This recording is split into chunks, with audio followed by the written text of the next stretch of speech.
Hello friends, welcome back to the new tutorial of the Python. I'm facing one of the issue that is cv2.imshow the function is not implemented, rebuild the library.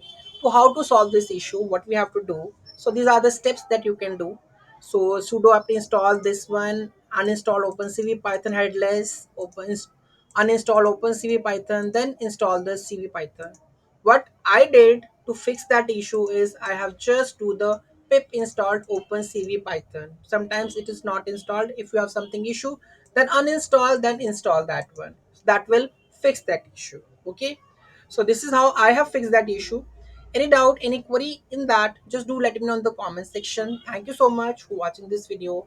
And those who haven't subscribed my channel yet, please do subscribe my channel. And if you like the video, please do like, share, and comment on my video.